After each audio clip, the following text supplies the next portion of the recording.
হ্যাঁ এভরিওয়ান, সবাইকে আসসালামু আলাইকুম। আজকে চলে আসছি আমি আমার নতুন আরেকটি ব্লগ ভিডিও নিয়ে। আশা করি আপনারা সবাই ভালো আছেন, আমিও খুব ভালো আছি। তো আমি আজকে রান্না করব খিচুড়ি আর হাঁসের মাংস। তো এই ঠান্ডার মধ্যে একটু খিচুড়ি না খেলে হয়, তো সবকিছু রান্না করার জন্য আমি রেডি করে নিয়েছি। এখন আমি চলেন রান্না করি আর আপনারা দেখেন।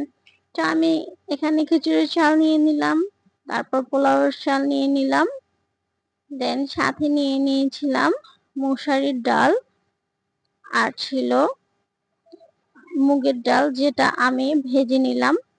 ভেজে দেন আমি ও ডাল চালের মধ্যে অ্যাড করে নিলাম। এখন চাল ডাল সব কিছু একসাথে মিলিয়ে আমি পানি দিয়ে ভালো করে ধুয়ে নিচ্ছি। তো ধুয়ে নিয়ে এখন আমি রান্নার জন্য একটা পাতিলা বসিয়ে দিলাম। পাতিলার মধ্যে এখন আমি সয়াবিন তেল দিয়ে পেঁয়াজ, তেজপাতা, দারচিনি, এলাচ দিয়ে এখন আমি পেঁয়াজটাকে ভালো করে ভেজে নেব। ভেজে নিয়ে দেন আমি এটার মধ্যে একটু লবণ অ্যাড করব, যেন পেঁয়াজটা তাড়াতাড়ি ভাজা হয়ে যায়। তো আমি পেঁয়াজটাকে একটু হালকা ভাজা করব, এতটাও বেশি ভাজবো না। তো আমি ভাজা করে নিলাম, হালকা ভাজা করে নিয়ে আমি দিয়ে দিলাম একটু আদা রসুন বাটা। আদা রসুন বাটা দিয়ে আমি এখন এটাকে পেঁয়াজটাকে ভালো করে কষাই নিব। তো আমার আদা রসুন দিয়ে পেঁয়াজটা কষানো হয়ে গেছে। এখন আমি দিয়ে দিলাম একটু পানি। পানি অ্যাড করে আমি এটার মধ্যে একটু হলুদের গুঁড়ো, একটু মরিচের গুঁড়ো, একটু ধনিয়া গুঁড়ো দিয়ে আমি ভালো করে কষাই নিব।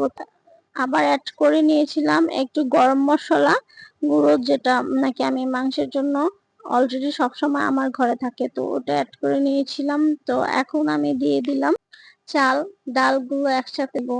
তা দেখছেন, তো আমি ভালো করে ভেজে নিচ্ছি। চাল ডালগুলো একটু ভালো করে ভেজে নিলে খিচুড়িটা খেতে খুব মজা হয়। তো আমি ভেজে নিচ্ছি, ভাজা হয়ে গিয়েছে। এখন আমি দিয়ে দিলাম একটু পানি অ্যাড করে নিয়েছি। পানিটা দিয়ে এখন আমি খিচুড়িটাকে রান্না করে নিব। তো খিচুড়ি দেখছেন বলক চলে আসছে। আমার খিচুড়িটা প্রায় অর্ধেকটা হয়ে গিয়েছে। আমি একটা ডাল ঘুটনি দিয়ে ভালো করে ঘুটে মুটে রান্না করে নিলাম।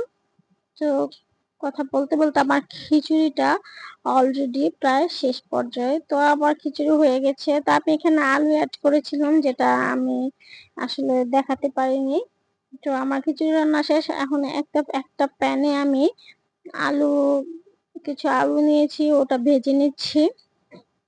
ভেজে দেন আমি ওই প্যানেই হাঁসের মাংসগুলো ভেজে নিব, হালকা একটু ভাজা দিয়ে নিব। তো হাঁসের মাংসগুলো আমি হালকা একটু ভাজা দিয়ে নিয়ে দেন আমি হাঁসের মাংস রান্না করব।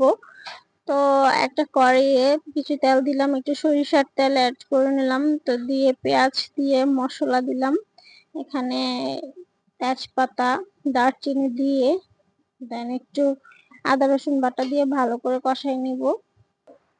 সাথে দিয়ে দিলাম 3টা শুকনো মরিচ। তো শুকনো মরিচ গুলা দিলাম, সাথে একটু পানি অ্যাড করে এখন আমি সব মশলাগুলো দিয়ে দিব। তো একটু হলুদের গুঁড়ো, একটু ধনিয়া গুঁড়ো, একটু মরিচের গুঁড়ো, একটু জিরা গুঁড়ো সব দিয়ে একটু গরম মশলা গুঁড়ো দিয়ে দিয়েছি। তো দিয়ে আমি এখন যে মাংসটা ভেজে রেখেছিলাম দিয়ে দিলাম, হাঁসের মাংসটা সাথে দিয়ে দিলাম আলুটা। আলু দিয়ে এখন ভালো করে কষাই নিব। কষিয়ে দেন রান্না করে নিব। সাথে আমি একটা টমেটো কেটেও দিয়ে দিয়েছিলাম। তো আমি পানি অ্যাড করে নিলাম। আমার কষানো শেষ, বলক চলে আসছে। তো আমার মাংস তো রান্না